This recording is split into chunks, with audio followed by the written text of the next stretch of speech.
आणि सगळ्यात मोठं संकट हे गौतम अडाणी मुंबई गिळतोय भाजपच्या माध्यमातून. याच्याबद्दल एक गोष्ट बोल. मला असं वाटतं की मुंबई महानगरपालिका याची मुदत संपली 2022 आणि 2022 मला असं वाटतं उद्धव सरकार गेलं, बरोबर. त्याच्या आधी महापालिका विसर्जित झाली होती. आधी कधी 6 महिन्या अगोदर एक माझं जून मध्ये सरकार पडलं, मला वाटतं मार्चचे 4-5 महिन्या अगोदर, बरोबर. तेव्हा मुदत 22, त्याच्यानंतर 25 पर्यंत 4 वर्ष झाली. या 25 पर्यंत आज 26 आज जानेवारी मध्ये निवडणूक होते. इतकी वर्ष का गेली? मी माझ्या पुढच्या काही भाषणांमधनं किंवा माझ्या काही इंटरव्ह्यू मधनं मी ते तुम्हाला नीट सांगणार आहे की याचं काय प्लॅनिंग चालू होतं आणि 24 ते 25 मध्ये काय झालं, एका वर्षात काय झालं हे तुमच्या समोर आणणार आहे. मी तर नाही बोलत या विषयात, परंतु हे काय प्रकारचं प्लॅनिंग आणि कशासाठी या निवडणुका पुढे ढकलत आज 26 पर्यंत आल्यात ते मी तुम्हाला सांगणार आहे. ही माणसाची आहेत नाही म्हणून मगाशी मी म्हटलं नाही, ही बसवलेली माणसं आहेत. तू म्हणतोस हे जागा दाखवतात, हे जागा नाही दाखवत, ते जागा पाहतात. त्यांच्याकडे सह्यांसाठी फक्त फायली येतात की ह्याच्यावर सही कर. आता आपल्याच लोकांना, आपल्याच इकडच्या मराठी लोकांना समजत नाही होत आपण काय करतो हे त्यांना नंतर कालांतराने समजेल. महाराष्ट्राचं डेथ वॉरंट काढलेलं, आपल्या सहीनं मराठी माणसाच्या सहीनं मराठी माणसाचं डेथ वॉरंट काढलं. आणि तसं त्यातलं कसं आहे, एकच मिनिट, की देवेंद्र फडणवीस नागपूरचे, अजून बाकीचे सगळे बाहेरचे. मी एकदा ना एकच गोष्ट म्हणून सांगतो, मी एकदा स्वित्झर्लंडला गेलो. पण भारतीय जनता पक्षाचे सध्याचे मुख्यमंत्री देवेंद्र फडणवीस म्हणतात आपल्या युतीविषयी ही करप्शन आणि कन्फ्युजनची युती. यांचा सगळ्यांचा डोलारा जो आहे ना, या सगळ्यांचा डोलारा हा नरेंद्र मोदींवरती अवलंबून आहे, बरं का. ही बसवलेली माणसं आहेत सगळी, ह्यातला बसलेला माणूस कोणीच नाहीये. आणि बसवलेला जो माणूस असतो ना, तो फक्त धन्याचा ऐकतो, मालकाचा ऐकतो. त्याच्यामुळे मालक जे सांगेल त्याप्रमाणे काम करायचं, त्या सगळ्या गोष्टी करायच्या. त्याच्यामुळे मला काही त्यांच्या बोलण्याला काही लॉजिक आहे असं मला वाटत नाही. आणि भ्रष्टाचाराच्या गोष्टी तर फडणवीसांनी करूच नाहीत ना. ते बैलगाडी घेऊन गेले होते नाही का अजित पवारांच्या बाबतीत. कालच अजित पवार बोलले. हो, अजित पवारांच्या बाबतीत बैलगाडी घेऊन गेले होते की हे पुरावे आम्ही घेऊन येतोय म्हणून. मग आता म्हणतायत की कोर्टात केस चालू आहे. अरे मग द्या ना ते पुरावे. कसं आहे, आपलं ठेवायचं झाकून, दुसऱ्याचं बघायचं वाकून, या लेवलला आता ते आलेत. तुमच्याकडे काय चालू आहे ते एकदा बघा. मी परवा दिवशीच्या पत्रकार परिषदेत म्हटलं नाही, या देशामध्ये कोणी राजकारणामध्ये सत्तेचा अमरपट्टा घेऊन आलेला नाहीये. सत्ता बदलत असतात, काळ ह्या सगळ्या गोष्टी बघत असतो. उद्या 4 दिवशी हे बदलेल. तुम्ही टार्गेट आहात, मुख्य लक्ष तुमच्यावर आणि तुम्ही टार्गेट आहात. कशावर? म्हणजे चाटम मंडळी जी आहेत भाजपमधली, ज्यांना तुम्ही चाटम म्हणता, ते प्रश्नामध्येच उत्तर आलं ना. तर जसं कन्फ्यूज आणि करप्शनची युती म्हटलंय, करप्शन त्यांचं म्हणणं की अनेक वर्ष आपली सत्ता आहे आणि त्याच्यामध्ये सहभागी होते. होय. नाही, माझ्या मनामध्ये असा प्रश्न आहे की त्यांनी असा आरोप केलाय की 3 लाख कोटीचा भ्रष्टाचार झाला. महापालिकेत एवढे पैसे असतात? मी सांगतो, आणि जर एवढे पैसे असतील तर मग हे आमदार 50-50 कोटीला का पळून गेले? मला एकच मिनिट, पहिली गोष्ट म्हणजे मला ना त्या गोष्टीबद्दल एक जरा बोलायचंय की तो जो एक चालू होतं ना 50 खोके 50 खोके, मला असं वाटतं लोकांना नीट समजून सांगणं आवश्यक आहे. हे 50 खोके हा विनोदाचा भाग नाही. 50 खोके म्हणजे 50 कोटी रुपये झाले. 50 कोटी. 40 आमदार म्हणजे 2000 कोटी रुपये झाले. म्हणजे 40 आमदारांचे 2000 कोटी हे कुठून आले, कसे आले? भ्रष्टाचारातून, घोटाळ्यातून. बरोबर की नाही? म्हणजे बँकेतनं लोन तर थोडं नव्हतं ना घेतलं. त्याच्यामुळे कुठच्या भ्रष्टाचाराबद्दल कोणी काय बोलावं? मला एक बेसिक आता 3 वर्षामध्ये कॉर्पोरेशनची इलेक्शन झाली. आज जो हे चालू ना मुंबई, मग 3 वर्षात मुंबई धोक्यात नव्हती का जेव्हा इलेक्शन झालं? माझे एक मुंबईकर म्हणून मी आज जेव्हा घरातनं बाहेर पडतो ना, तर मला खरं सांगू तर मला लाज वाटते की माझी मुलं ह्या शहरात वाढणार आहेत. मी काही गोष्टी रेग्युलरली फॉलो करतो. आजचा एअर क्वालिटी इंडेक्स 183 आहे, ज्याचा आज मी भोगतोय. एक फुगा असतो की ज्याची कॅपॅसिटी आपण म्हणतो की तो एक पर्टिक्युलर याच्यात तो फुटेल. तर जवळजवळ ह्या एका फुग्यात जवळजवळ त्याच्या 5 पट हवा भरलेली गेली. माझा एक प्रॉब्लेम आहे की मुंबई डिकंजेस्ट कधी होणार? म्हणजे मी आता बाहेरचे लोंढे बोलतच नाही. एक मुद्दा सांगतो, विचारतो तुम्हाला. तुम्ही इतके वर्ष मुंबईत राहतायत, माझा आणि राजचा जन्म मुंबईतला आहे. आज जेवढं प्रदूषण दिसतंय, हवेचा जो काही निर्देशांक वगैरे म्हणतोय प्रदूषणाचा, हा एवढा खराब कधी झाला होता का? याचं कारण असं की आता यांची जी काही होर्डिंग्स लागलेत, विकासाची गती नाहीये, यांची विनाशाची गती आहे. नियोजन शून्य विकास हे याचं कारण आहे. कारण तुम्ही जे म्हणताय ना, एक तर आओ जाओ घर तुम्हाला इथूनच पहिली सुरुवात होते. त्याच्यानंतर साधारणतः आपल्याला नेमकं आज हवंय काय? आज जर का तुम्ही पाहिलं तर सगळीकडे रस्ते खोदलेत, जिथे जाऊ तिकडे रस्ते खोदलेत, मोठमोठ्या इमारती उभ्या राहिलेल्या आहेत.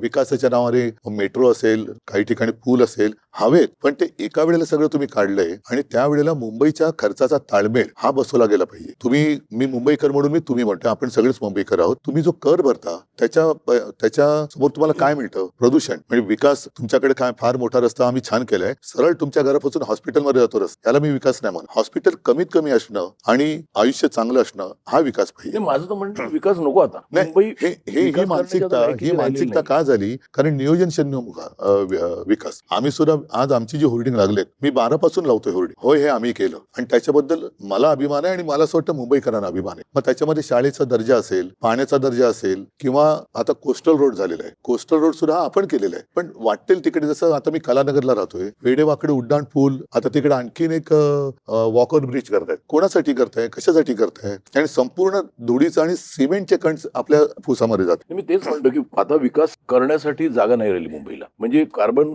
डायऑक्साईडचं प्रमाण 1 किलोमीटर मागे Mumbai is the highest in the world. म्हणजे आपण जो श्वास घेतो त्याच्यातनं आपण कार्बन ऑक्सिजन.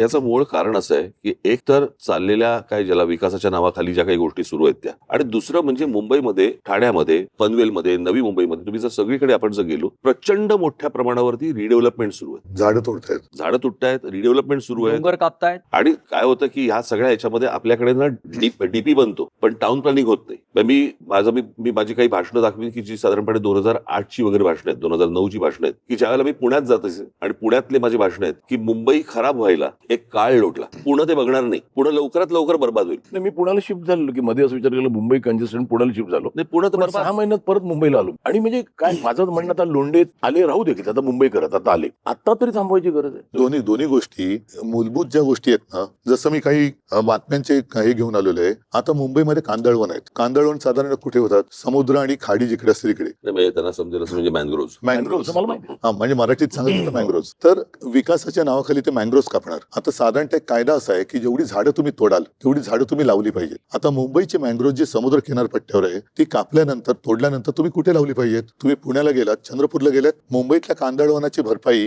हे चंद्रपूरला करणार. ह्या विकासाचा कसा काय उपयोग होणार आपला? आता सुद्धा मी 2017चा माझा महापालिकेचा वचननामा पाहिला तर मुंबईला पाण्यासाठी गारगाई आणि पिंजाळ ही 2 धरणं आपण बांधायचं वचन दिलं होतं. कर्मधर्म संयोगाने मी मुख्यमंत्री झालो आणि म्हटलं आता दिलेलं वचन पाळलं पाहिजे म्हणून मी त्याचं प्रेझेंटेशन घेतलं. तेव्हा माझ्या लक्षात एक धक्कादायक गोष्ट आली की गारगाई आणि पिंजाळ करायचं असेल तर जवळपास 6-1 लाख झाडं कापावी लागतात. म्हणजे जंगल पूर्ण नामशेष करायचं. साधारणतः ज्याला कॅचमेंट एरिया म्हणतो तिकडे हा सगळा पाऊस पडतो, तो एरिया तुम्ही नष्ट करणार, म्हणजे पर्यावरण खतम करणार. आता ते खतम केल्यानंतर जो काही खर्च होणार तो खर्च केल्यानंतर आपण पुन्हा पावसावरती अवलंबून राहणार. परत तेही पाणी आपल्याला उद्या जाऊन कमी पडणार, कारण तुम्ही म्हणता तसं दुसऱ्या बाजूनी लोंढे येतच राहणार. त्याला पर्याय म्हणून आम्ही समुद्राचं पाणी हे पिण्यायोग्य करण्याचा प्लांट मी मुख्यमंत्री असताना पायलट प्रोजेक्टला गो एड दिला होता. आणि पायलट प्रोजेक्ट आता कालच्या डिसेंबरमध्ये पूर्ण झाला असता. त्या पायलट प्रोजेक्टमधनं आज तानसातनं जेवढं पाणी दर दिवशी मिळतं 400 MLD तेवढं पाणी आपल्याला मुंबईकरांना त्या समुद्रापासून कालच्या डिसेंबरमध्ये उपलब्ध झालं असतं. त्यांनी तो प्लांट बाजूला टाकला आणि कॉन्ट्रॅक्टरसाठी परत एकदा गारगाई पिंजाळला हात घातला. आरेच्या जंगलाला मी संरक्षण दिलं होतं मेट्रोच्या साठी. अरे मी पण केलं ना, मेट्रोचं लोकार्पण मी पण केलं, मेट्रो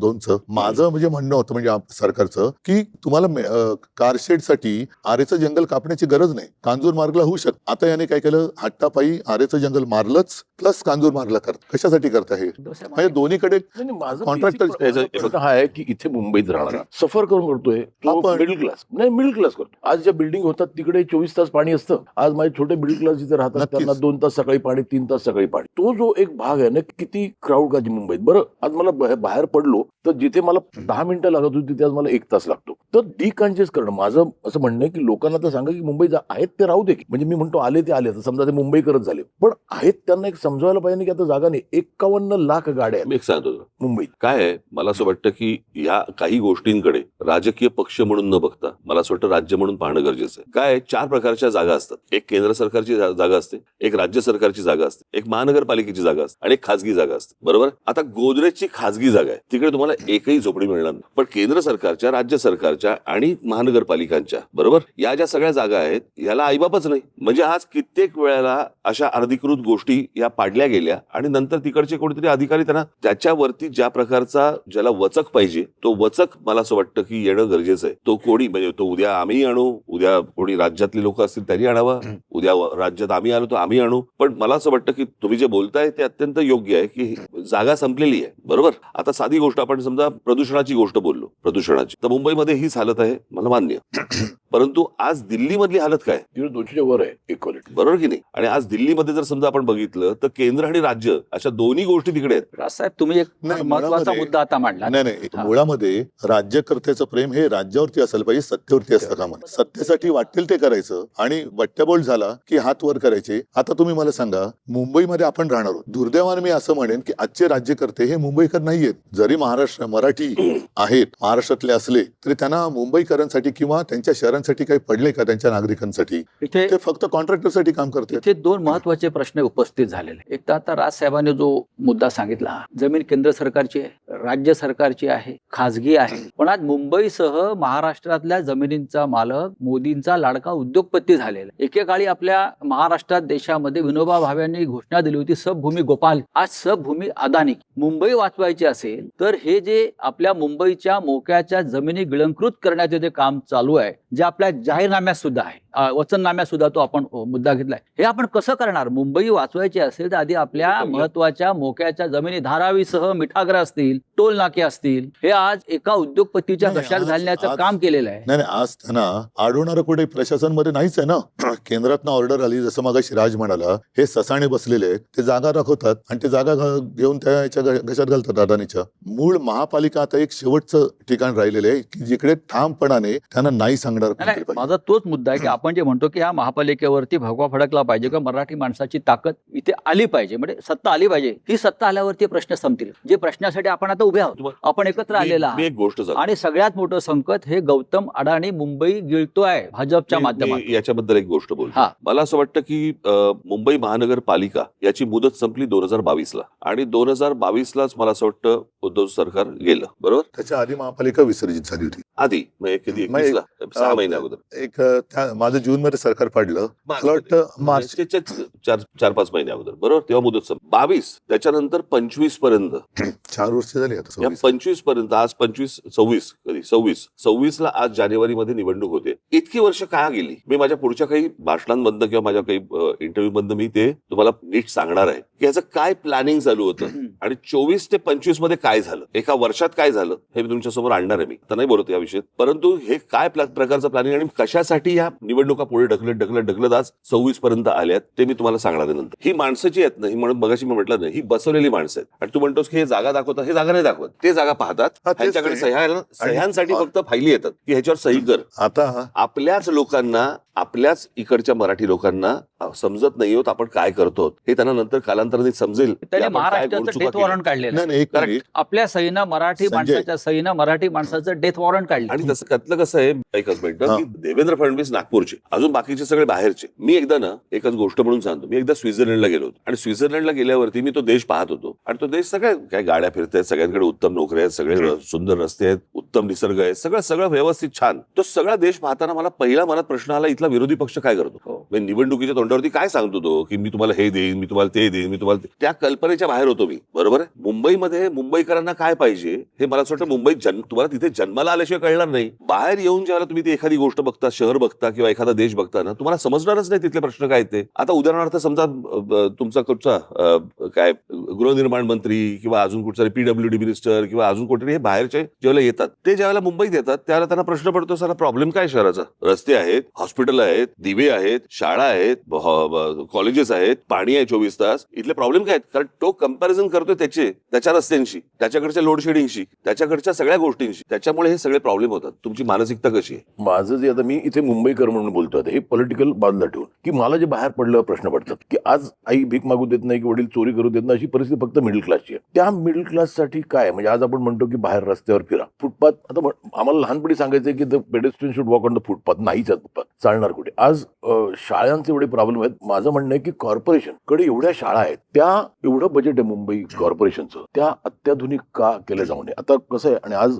डिजिटल एज्युकेशन झालंय, असंही नाही की टीचर्स चांगले पाहिजे, आम्हाला टीचर्स चांगले मिळत नाही. तर आज एक म्युन्सिपालिटी शाळेत जाताना मला मुलाला पाठवताना मला लाज नाही वाटतं का? मग ते त्यांच्या बरोबरीने का नाही करता येत? का होऊ दे की आता मुलांना एअर कंडिशन मध्ये बसायची सवय आहे. नाही, याच्याबद्दल एक नक्की सांगेन. हा, अगदी एअर कंडिशन नसेल, पण साधारणतः 2010 पासून मी अभिमानाने सांगेन की देशामध्ये मुंबई महानगरपालिका ही एकमेव महानगरपालिका असेल तिने अत्याधुनिक यंत्रणा किंवा सुविधा वापरायला लागले. व्हर्च्युअल क्लासरूम म्हणजे काय केलं आम्ही, साधारणतः एका विषयामध्ये महापालिकेच्या शाळेमध्ये एक चांगला शिक्षक किंवा शिक्षिका कोण आहे त्यांना बोलवण्यात आलं आणि एका स्टुडिओतून 10वीच्या विद्यार्थ्यांना एका स्टुडिओतून त्या शिकवायच्या किंवा शिकवतात. आणि हे शिकवणं म्हणजे मन की बात नाही, प्रश्नोत्तर होतं. आज मी जे तुम्हाला सांगितलं ना की याच्यामध्ये आम्ही पुस्तिकाच केलेली आहे आणि तुम्ही म्हणाला त्याच्यात जवळपास 1300 शाळा आपल्या मुंबईमध्ये आहेत महापालिका महापालिकेच्या, आणि या महापालिका शाळेमध्ये 3.5 लाख विद्यार्थी जवळपास वेगवेगळ्या 8 भाषेमध्ये शिक्षण घेतात. म्हणजे मराठी तर आली, इंग्रजी, सेमी इंग्रजी आली, हिंदी, उर्दू, गुजराती, अशा या सगळ्या 8 भाषांमध्ये आपण त्यांना शिक्षण देतो. आणि ही साधारणतः 2010 साली सिस्टीम सुरू केल्यानंतर 2014-15च्या सुमारास आम्ही 8वी ते 10वी, म्हणजे जे शिवसेना प्रमुखांचं एक स्वप्न होतं की विद्यार्थ्यांच्या पाठीवरती किती ओझ आहे, तर तो अभ्यासक्रम आम्ही ई सिम किंवा सिम मध्ये आणलाय. सिम कार्ड असतं ना फोनवर टाकायचं, आणि ते टॅब मध्ये टाकून द्यायला लागलो. त्याच्यामध्ये बऱ्याचशा गोष्टी या अॅनिमेटेड होत्या, म्हणजे मुलांना पटकन समजायचं की काय काय. एखादी गोष्ट आपण दाखवू शकत नाही की समजा एखाद्या ग्रहाला इतके चंद्र आहेत, त्या चंद्रावरती वातावरण कसं असेल, अशा काही गोष्टी आपण प्रत्यक्षात दाखवू शकत नाही. त्याचं अॅनिमेशन करून ते त्याच्यात टाकण्यात आलं. त्याचा परिणाम असा झाला की महानगरपालिकांच्या शाळांचा रिझल्ट हा जवळपास 100%च्या जवळ आला. आणि आता तुम्ही जे म्हणताय ना, पहिला प्रथम महापालिकांच्या शाळांमध्ये ऍडमिशन पाहिजे म्हणून चिठ्ठ्या मागायला लोक यायला लागले, आणि ऍडमिशनसाठी लोकांच्या रांगा लागायला लागले. बऱ्याचशा मी बघितले म्युनिसिपल स्कूल बंद होऊन तिकडे काहीतरी वेगळं करायचं होतं. ते नाही, ह्या त्याही शाळांबद्दल आता हे गेल्या 4 वर्षाच्या तक्रारी वाढल्या. पण अगदी SSC तर आहे, CBSE, ICSE वगैरे या सगळे अभ्यासक्रम आपण त्या शाळांमध्ये आणले. आता गेल्या 4 वर्षात काय झालंय, माझ्या माहितीप्रमाणे उद्धव साहेब, मुंबईत ते लोन आलं काय माहित नाही, पण विदर्भातल्या काही सरकारी शाळा गौतम अडाणींना दिली. चंद्रपूर, गडचिरोली. नाही, तसं म्हणजे आपलं महाराष्ट्राचं शिक्षण खाते इतकं सक्षम नाही. नाही, आपण मुंबई पुरतं बोलताना नाही सांगतो ना, हा. ह्या सगळ्या गोष्टी गेल्या मी तर म्हणेन 4 वर्षात जास्त प्राधान्याने देण्याचं हे ठरवण्यात आलं. म्हणजे चंद्रपूरमध्ये एक शाळा दिली त्यांना, एक दिली, आता एक वरून पुढे जातील ना. ही आता सुरुवात. मुंबई महापालिकेमध्ये सुद्धा जर त्यांचं येणार नाही म्हणा सत्ता, पण हे मग सगळं त्यांचं खासगीकरण करतील. हॉस्पिटलचं खासगीकरण करतात, ते आपण रोखलेलं आहे. उद्धव साहेब, दुसरा एक महत्वाचा विषय सातत्यानं इथे मी तुमच्याशी चर्चा करतानाही मी किंवा राजसाहेब सुद्धा आहेत. सध्या धुरंधरचा माहोल, लोक धुरंधरवर या सिनेमावर चर्चा करतात, त्यातल्या एकंदरीत वातावरणावर चर्चा करतायत. मग मुंबईत रेहमान डकेत कोण आहे किंवा धुरंधर कोण आहे. आपण दोघे या राज्याच्या राजकारणातले धुरंधर आहात. पाब्लो एस्कोबार पण शोधला पाहिजे. शोधला पाहिजे. मी तुम्हाला तेच सांगतोय की आज मुंबई, ठाणे, नाशिक सारख्या शहरामध्ये अंमली पदार्थ म्हणजे ड्रग्स, विविध प्रकारचं ड्रग्स सहज उपलब्ध आहे. ठाण्यामध्ये परवा 5.5 कोटीचं मॅड्रेक्स पकडलं. ठाण्यात, साताऱ्यामध्ये ड्रग्सची फॅक्टरी डेप्युटी CMच्या दारात पकडली. मुंबईमध्ये काल 2.25 कोटीचं ड्रग्स पकडलं. हे चित्र या महाराष्ट्रात यापूर्वी कधीच नव्हतं. आणि हे सगळं ड्रग्स गुजरातच्या मार्गे, मुंद्रा पोर्ट जे अडाणींचं आहे, हे चित्र तुम्हाला महानगरपालिका आहेत, प्रत्येक ठिकाणी महानगरपालिका आहे. हे चित्र गंभीर नाही का? या सगळ्या गोष्टींच्या महानगरपालिकांशी संबंध काही नाही. पहिली गोष्ट लक्षात घेतली पाहिजे आपण. याला केंद्र आणि राज्य, म्हणजे या ज्या प्रकारच्या ड्रग्सच्या विरोधातल्या ज्या धाडी या गेल्या 10 वर्षामध्ये बंद झाल्यात, आणि साधारणपणे शाळांपर्यंत हा ड्रग्स हा प्रकार आता मुलांपर्यंत यायला लागलेला आहे. शाळेच्या बाहेरच्या पानटपरीवर ड्रग्स मिळत आहे. आणि आपण जर समजा आपण त्याच्या सगळ्या गोष्टींचं जर नीट त्याचं अनालिसिस केलं, तर राजकारणामध्ये वाढलेला पैसा आणि रस्त्यावरती आलेला ड्रग्स याचा एकमेकांशी काय संबंध आहे, तो पण मला असं वाटतं जुळून पाहायला पाहिजे. कारण एवढा राजकारणामध्ये ज्या प्रकारच्या निवडणुकांवरचा खर्च आणि सगळ्याच गोष्टी ज्या प्रकारे होत आहेत, आणि ज्या प्रकारे ड्रग्ज रस्त्यावरती येतात आणि त्याच्यावरती कोण हे व्यवहार करतं, याच्यावरती कुठच्याही प्रकारच्या धाडी किंवा त्याच्यावरती कुठचीही बंधनं येत नाहीयेत, हे काय आहे हे मला असं वाटतं केंद्र आणि राज्य सरकारला विचारणं गरजेचं आहे. नाही, उठसूट मुख्यमंत्री सगळ्यांना क्लीन चिट देत सुटले.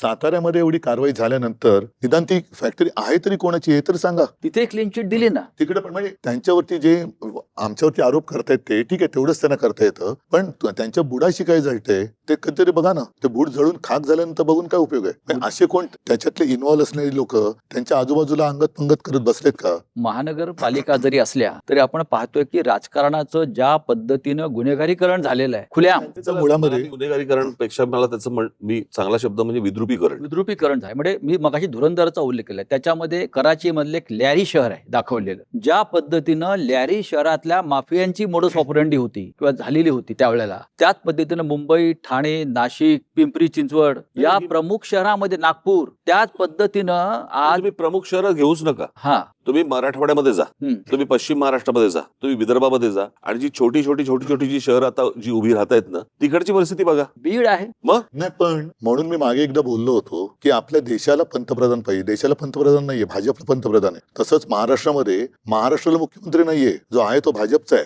म्हणजे हे सगळेजण त्यांचा पक्ष आणि सत्ता एवढं सत्तांध झालेली आहेत लोक की लोक मेले तरी चालतील, नागरिक मेले तरी चालतील, त्यांची मुलं बाळं ड्रग्सच्या आहारी गेले तरी चालतील, त्याच्यात धंदे करणारे आपल्या बाजूला बसले तरी चालतील, पण आम्हाला सत्ता पाहिजे. नाहीये. ही जी काही वृत्ती याच्यावरती आपण काय बरं, ठीक काय आहे, म्हणजे- आपल्याकडे कायदा सुव्यवस्थेचं खातं नाहीये, आपल्याकडे सरकार नाहीये, नाही, नाही, पण याच्यासाठी- आपल्याकडे जनसंघटन आहे ना. जेव्हा याच्यासाठी शेवटी काय आहे, जसं राज म्हणाल तसं की सत्ता हातात असणं गरजेचं आहे, की जिकडे आपण कायदेशीर बंधनं उद्या जाऊन तिकडे धाड टाकल्यानंतर यांचेच बगलबच्चे निघाले तर लोक आता गेल्या नगर परिषदाच्या निवडणुकीमध्ये मालवण वगैरे त्या भागात त्यांच्याच युतीतल्या मित्र पक्षाने त्यांच्या दुसऱ्या पक्षावरती धाड टाकली. काय मिळवलं? पैसे दिसले. पुढे काय झालं? Clean chit. Clean chit. उपयोग काय? म्हणजे काय होतं, या सगळ्या गोष्टींना कुठेतरी बंधनं घालण्याला सुरुवात होण्यासाठी या महानगरपालिका आता या क्षणाला खूप महत्वाच्या आहेत आणि लोकांनी त्यांचा राग, मला असं वाटतं, हा जे सगळं महाराष्ट्रात चालू आहे हा इथे व्यक्त करणं गरजेचं आहे. ही सत्ता आमच्यासाठी नकोय, परंतु ज्या काही गोष्टी होत आहेत याच्यावरती जर बंधनं आणायची असतील, त्याला सुरुवात जर समजा करायची असेल तर मला असं वाटतं महानगरपालिका आता ही गरज आहे, ज्याच्यासाठी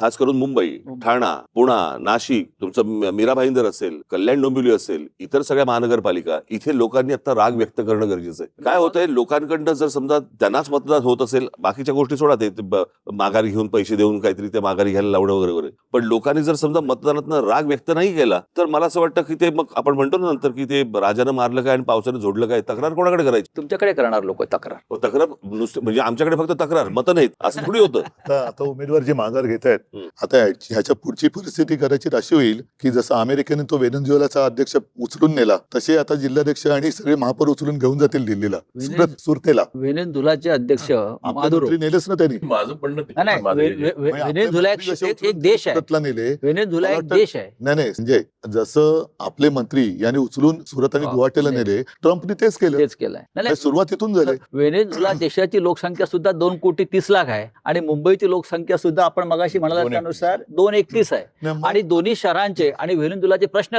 तसेच आहेत. कोणत्याही प्रकारचा Drugs. विकास नाही, ड्रग्स तेवढंच आहे, गुन्हेगारी आहे. पण मग आता तिथल्या इथून अध्यक्षाला कोणाला उचलायचं आहे? जे करतात त्यांना उचललंच पाहिजे.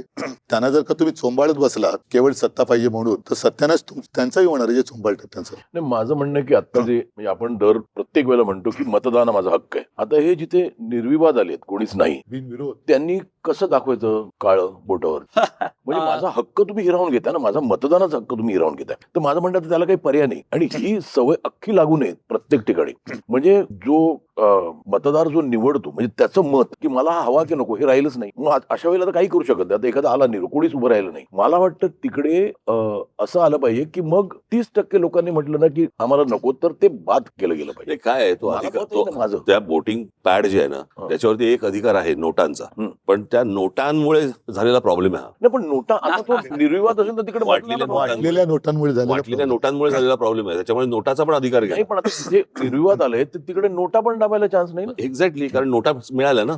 नाही, पण म्हणून माझं म्हणणं आहे की नोटा हे पाहिजे. नाही, महेशजी, हा. म्हणून जसं काही वेळेला एखाद्या कामासाठी टेंडर काढलं जातं आणि ते टेंडर मध्ये जर काही गफलत वाटली तर रिटेंडर करतात. तसंच मला असं वाटतं, मी परवाच्या आमच्या पत्रकार परिषदेत बोललो की जिथे हे बिनविरोध झाले तिथे निवडणूक आयोगाने रिझल्ट थांबवले, ते आमच्या बाकीच्या निवडणुकांबरोबर जाहीर करतील, कारण तो गुलाम आहे त्यांचा. तिथल्या निवडणुकीची प्रक्रिया नव्याने घेतली पाहिजे. हे जे बिनविरोध सगळं थोतांड झालं, कारण आता ते तिकडनं त्यांनी बरं, या बिनविरोध मध्ये आमच्या दोघांचा एक सुद्धा नाही, राष्ट्रवादी पवार साहेबांचा एक सुद्धा नाही, अपक्ष एक सुद्धा नाही आला. हे काय योगायोग आहे? नाही, नाही, त्याला मी तेच म्हणतो. पण ते योगायोग आहे की काय आहे? काय हे? नाही, नाही, माझं म्हणणं आहे की लोकांच्या मताला काही व्हॅल्यू आहे. मग तिकडच्या लोकांना त्यांचं मत असेल की नाही स्वतः, त्यावेळेला म्हटलं की जर का 30% लोकांनी त्यांचं पण मतदान घ्या. 30% लोकांना आता वाटलं की त्याच्यामध्ये रिप्रेझेंट जेनझी हा एक शब्द आता सगळीकडे थोडासा दरारा निर्माण करणार झालेला आहे. या सगळ्या ठिकाणचे जे जेनझी जे पहिल्या प्रथम मतदान करणार होते ते खूप अस्वस्थ आहेत आणि त्यांची आग आज त्यांच्या डोक्यामध्ये आहे, ती बाहेर आली तर मग यांची हालत खराब होईल. उद्धव साहेब, तुम्ही जेनझीचा उल्लेख करताय, पण नेपाळ असेल, बांगलादेश असेल, अन्य राष्ट्रांमध्ये डोक्यात राग आणि आग असलेला जेनझी हा खरोखर रस्त्यावर उतरला, त्याला सांगावं लागलं ना. आपल्याकडला जेनझी सुद्धा एका विशिष्ट विचारसरणीचा गुलाम होऊन थंड असं आपल्याला पडलेला वाटतंय. दिसतोय.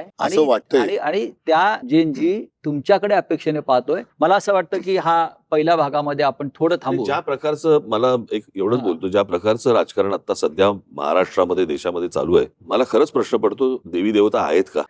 आणि चांगला- आहेत तर ते फक्त हे का बघत बसलेले? आणि एवढे 33 कोटी एवढे जर आहेत तर ते काय, हे या सगळ्या गोष्टी का बघत बसलेत?